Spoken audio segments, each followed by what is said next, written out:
Be advised, this show contains strong language, fantasy violence, adult themes, and questionable decisions. Listener discretion is advised. Welcome to the Untypical D&Ders. 5 friends, though 3 out of 5 of those friends are not here at the moment, who played Dungeons & Dragons based off The Walking Dead, and they're all pretty stupid. Just dull here. I play Iris Evans. Fun fact about Iris is that he likes to examine skulls.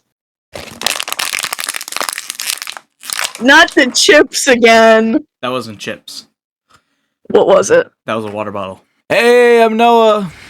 I play every NPC. Rick Grimes, Glenn, Daryl, that one fat guy from that one episode nobody remembers. And a fun fact about me is that I found this creature lurking around my school the other day.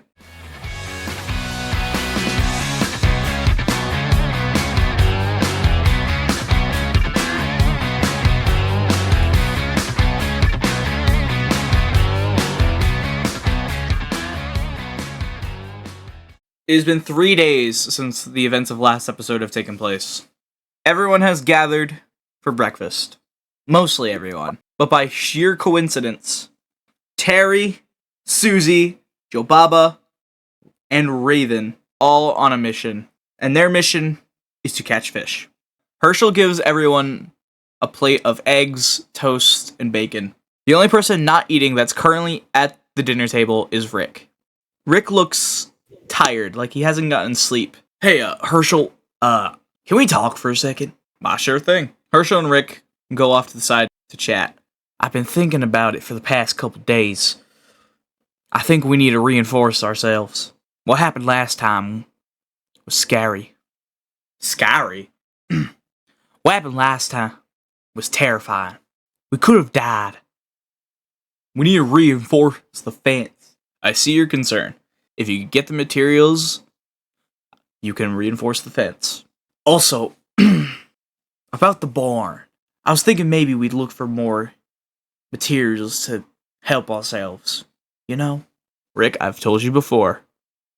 You're not allowed in the barn. You know why. Look, I know, Herschel, but maybe there's something in there that's useful. Something that could help us thrive. Enough is enough. I took you in, and you will respect my wishes, Rick. Fine. Rick and Herschel walk back to the breakfast table. Rick starts to eat his breakfast, and then Tyrese notices something. Where's Sasha? Sasha? Worried, he scrambles around looking for her. Iris, I want you to roll perception. 16. You notice that Sasha is approaching the barn door. Sasha! Sasha! Sasha cannot hear you. I start running in her direction. Sasha! Sasha notices you running towards her. What? Sasha! He catches up to her. We can't go in the barn. Why not? It's a rule. Herschel made it. We don't know why. We just can't go in the barn. Herschel walks out to scold Sasha. The hell you think you're doing? Get the hell away from there! Sasha backs up. The next time any of you gets near this barn door, I'm shooting you! I was just warning her that we can't go in the barn, Herschel. Thank you, Iris. Yeah. Glenn intervenes.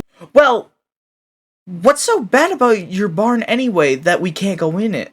That's not for you to know. I feel like it should be. We've been here a while, and we've been pretty nice. I feel like we have a right to know what's inside there. Leave the old man alone. Respect his privacy. Are you kidding? It's the apocalypse! There is no goddamn privacy anymore. We're supposed to just trust this guy? Carl, being the stupid kid he is, says, well, maybe he's just hiding his tangerines in there. Everybody looks at Carl. What? I love tangerines. Maybe Hoyso does too. Kid, I think if there were any tangerines in there, they'd be long rotten. Nuh-uh, tangerines live forever. I'm not even gonna argue with that. I love how this kid's 12, yet I'm making him act like he's 4. I don't know if you should do that or not. He has to grow up eventually. Oh yeah, in the prison he'll hit puberty. They'd be like, Alright, sorry, mama. Huh. Alright, listen, I never usually agree with Glenn, but I feel like we do deserve to know what's in there. Dale, back up out of this. What? I'm just saying, if there's nothing to hide, why make a rule for it? It's none of your business. You're right, it's not my business. It's all our business. This is our home now. Y'all just need to leave it alone. It doesn't concern y'all. Bantering continues in the background. Iris looks visibly fed up with their bullshit. He looks exhausted. We deserve to know. It's not our right. The hell it ain't. Leave it alone. Iris storms off to the horse pens. To end the bantering, Rick comes out and says, "Hey, listen. The barn doesn't matter right now. What matters is we reinforce that fence. Now, if you excuse me, Glenn, come on, let's go." "But why do I have to do it?" "Because you do nothing." "It's there. I'm going to take a nap. I'm too old." And now Dale walks off. "Hey, wait up, y'all!" Maggie goes and follows Rick and Glenn. Herschel walks back inside the farmhouse. Sasha goes over to Tyrese, which leaves just Daryl. Daryl walks over to the horse pens, where you are, and he starts to feed the horses some treats. "Hey, kid. You good?" Yeah, I'm just tired, man. "For the past 3 weeks, all we ever been was tired." Yeah, it's starting to catch up, though. It builds up after a while, and then you just kind of slump. I guess now is a good time to have a slump, rather than later, since we don't know what's happening. The slump was eventually gonna happen. No stopping it. Yeah, I guess. Thanks, though, for understanding. I am a little curious about that barn, but not too much. Whatever that old man's got can't be that bad. I mean, I'm curious, too. It's not my biggest priority. Hey, listen, worst case scenario, it is just a bunch of tangerines. I will give him a massive high five if it is a bunch of just tangerines. That kid doesn't sound 12 at all. He knows how to hit a headshot, though. Just ask, Oh, really? Yeah, just ask Shane. That was a bad joke. What kind of joke was that, Daryl? Hey, shut up. Iris laughs for a bit before returning to tidying. I was supposed to be saying trimming. Fuck me. Oh, yes. What? I'm kidding.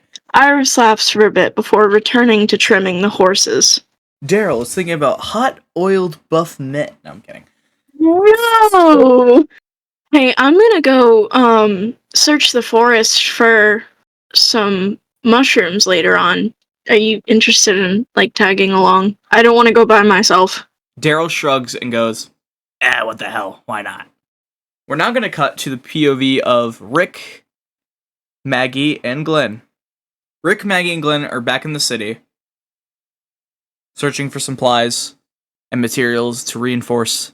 Rick has fancied himself into going into the laundromat. Glenn and Maggie enter the New York Wiener shop. Glenn is going to search around in the back, while Maggie stays in the front. Glenn is going to roll investigation. Glenn rolls a 16. He finds a leftover toolbox with some tools that were probably used to fix the grill. And I'm going to have Maggie roll investigation. Maggie rolls a 19, and she finds some loose sheets of metal, which looks like they were probably used to fend off the upcoming horde.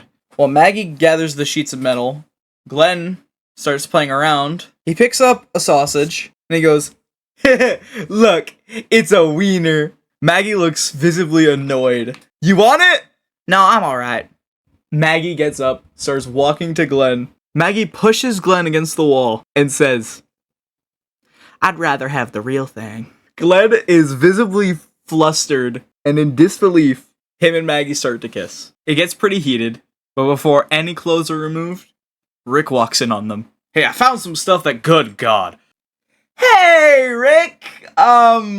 Rick just slowly walks back and goes, "I'll let you guys finish." And just closes the door. And they get back at it. We cut to the afternoon. Iris and Daryl are walking in the forest, looking at mushrooms. Iris is just mumbling to the mushrooms, thanking them for their roots, and checking them out to see which ones he can eat and which ones he can't, and which ones he should bring back, and which ones he shouldn't. It's just a little thing he does. He just mumbles to the mushrooms. "I don't think they can hear you." Well, no shit, they can't hear me.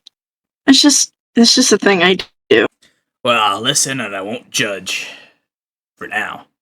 Daryl picks up a mushroom, looks at it, and goes, "Is this one okay to eat?" Iris looks at him, beyond stunned, and goes, "That one's not okay to touch." Oh. He tosses it. Iris has a mortified look on his face. I'll be fine. I know how to deal with it. Daryl just grabs dirt and it rubs it on his fingers. Iris looks even more mortified. What? Iris just stares at him in pure silence, jaw dropped, just slowly raising a confused finger and pointing at his hand. You're gonna have a nasty rash in the next 2 hours. Nah. Iris just slowly shakes his head and returns to looking for mushrooms. Daryl, now, before touching any mushrooms, points at a mushroom and says, "Is that one okay to eat?" Iris doesn't look up. Well, what does it look like, Daryl? It's brown. And it's mushroom shaped. That could be a lot of mushrooms. It's like dark brown. Again, it could be a lot of things. Well, I don't know anything about mushrooms, just look at it. Iris smiles and turns his head. Oh, it's a dark field cap. He gets up and he walks over to Daryl, crouching down in front of the mushroom. He picks it up out of the ground. They are edible. They mostly grow in parts of Europe. He cuts you off, grabs the mushroom from your hands, and eats it. That'll taste European. It also could have been a helibloma, which is seriously poisonous. Daryl spits it out. Iris just laughs at him. I don't like you right now. He continues to walk around happily, searching for mushrooms. You hear the neigh of a horse. Oh, I was cleaning my soundboard thing, and it pressed one of the buttons. Hello? What the hell? Did one of the horses get out? Iris looks in the direction of the neigh. You see a horse standing there, menacingly.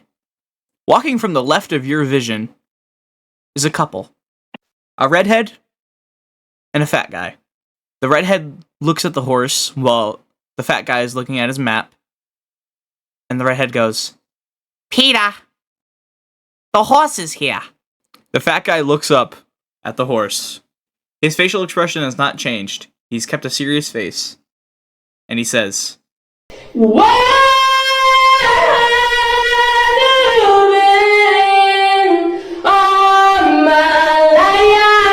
and then the couple just disappears into thin matter.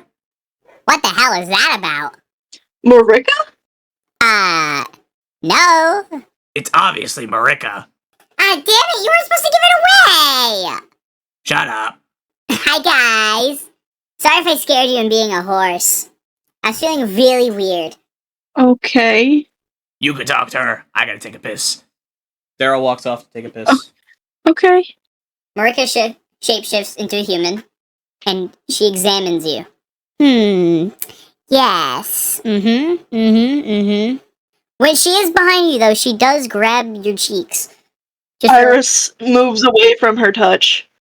What are you doing? Examining you. Why? Shut up and stay still. Iris tenses. Now say ah. Why?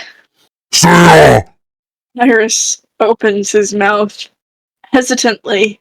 Marika sticks one finger onto your tongue, swirls it around a little bit. Aha! You're a druid. A what? You're just like me. You could turn into animals. Wait, did you not know who you were? No? Oh my god, you must be a late bloomer! The fuck? Late bloomers usually get their powers when they're 20. I still have no idea what you're talking about. A druid is somebody who can turn into animals. A You know- shapeshifter? Exactly!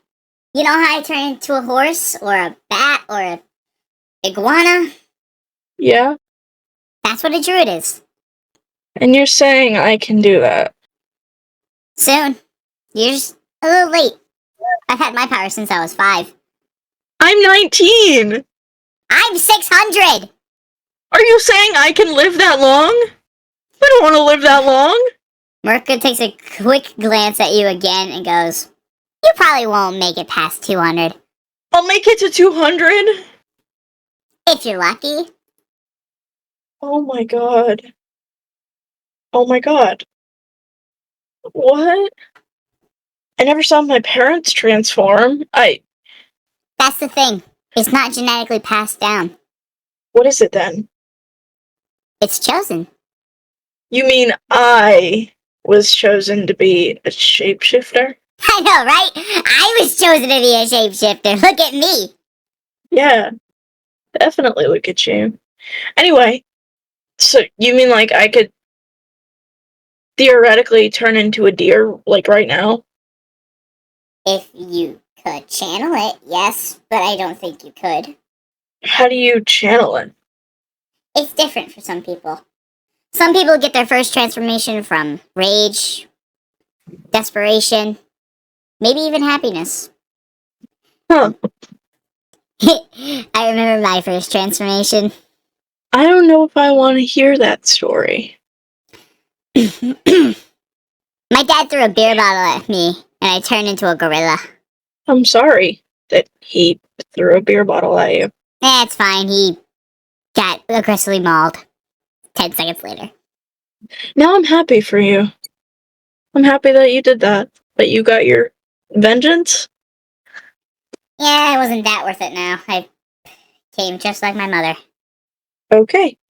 So, is channeling like imagining you're the deer or imagining you're the animal that you're going to turn into? But your first cannot happen by just thinking. Huh. Thank you. No problem. Ooh, chicken pot pie. I'm gonna get me a piece of that. Mirka shapeshifts into a fly. Toodaloo!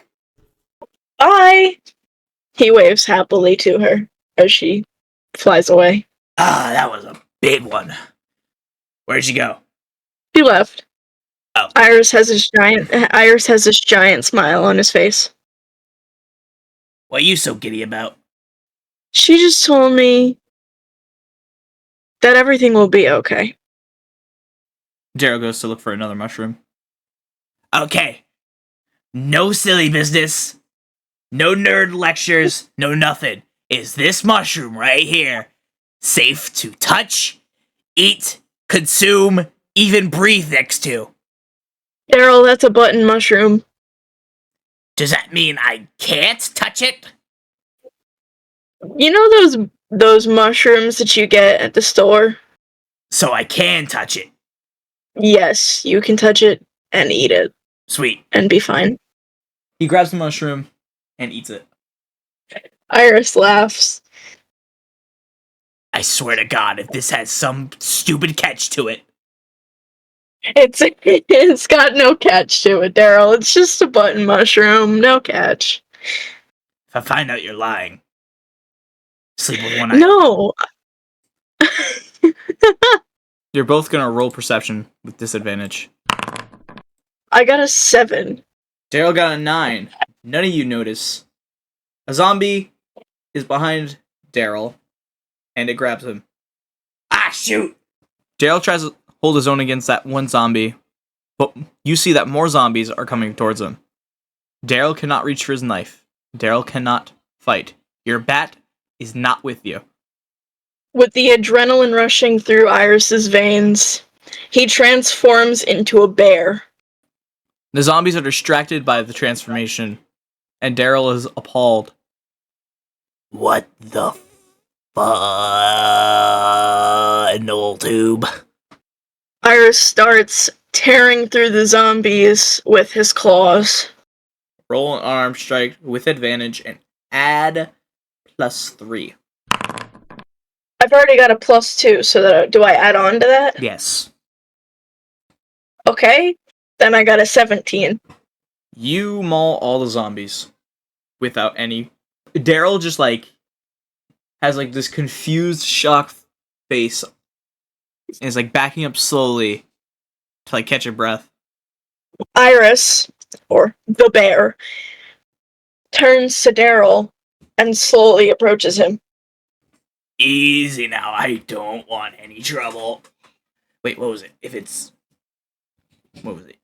black, fight back. If it's brown, I don't know. The bear nuzzles his face. Okay. It then turns back into Iris. Human Iris. Iris is staring down at his hands. Where did you learn that? That might be one of the things Marika told me I could do. That is some crazy shit. I didn't know I could turn into anything. Wow. He shakes his head. We should head back to the farm. Yeah, it is getting dark. What? I think I might have twisted my ankle a little bit. Are you asking me to turn into a horse without asking me to turn into a horse? No, I'm asking you to turn back into the bear. Because, come on, it would look sick. I can try. Iris transforms back into the bear. Fucking sweet. He gets on the bear. The bear starts walking back towards camp. It's only stopping when they reach the fence. The fence is newly reinforced. It's got sheets of metal on it. And there's even an arrow tower. Like an archer's tower. Iris transforms back into himself. Looks at Daryl and says, I don't want anybody else to know yet. Can we just keep it between us? It'll be our little secret. Little did you know, Glenn was watching from the archer's tower the entire time. Oh my god. Daryl gives a signal to zip his lips. With also a throat slit. Glenn gives a thumbs up. If he tells anybody, I'm keeping my word. Daryl heads inside the border of the fence. Before you do, Marika shows up. Hey, kid. Iris turns when he sees her. Hi. Iris holds his hand out for her to land on it. Marika flies on the hand. I saw that transformation. That was epic. Thank you. I need a favor though. Can you get me a piece of chicken pot pie? Every time I tried, I got swatted away. Yeah, I'll get you some, right? Yes. Hey, and thank you for telling me. It's in my blood. You then walk off to retrieve the pot pie from Marika.